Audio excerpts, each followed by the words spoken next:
The second myth we want to debunk is seatbelt uncoupling takes too much time in critical moments. It will slow the exit from the vehicle.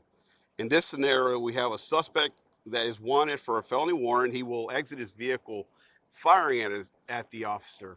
The officer will conduct the ABCs of cover, meaning the A will be accurate return fire on the suspect before exiting his vehicle. The second would be the body armor. He will square up, fire through that windshield, possibly create a port where he can return even more accurate fire. Once the suspect is down, the officers then can, if he hasn't done so prior to arrival, manipulate his seatbelt so he can exit the car safely without getting caught on his equipment and or causing a misfire in the vehicle.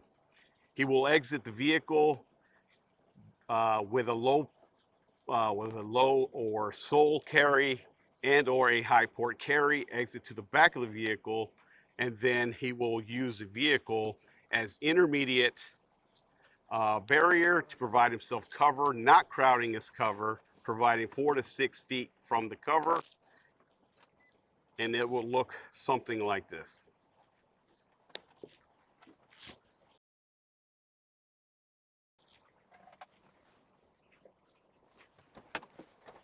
Stay down, stay down.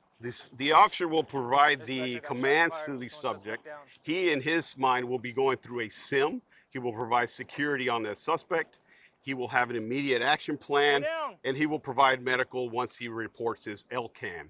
He has conducted a self-check, checking for any areas where he may have been struck, neck, underarms, inside the leg, looking for blood, make sure he was not struck.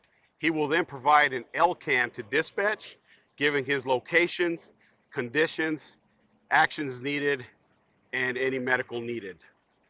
Dispatch, I got a suspect down with shots fired. Go ahead and start me medical. He will then continue to scan and fire on the suspect if needed or if the suspect presents any more threats.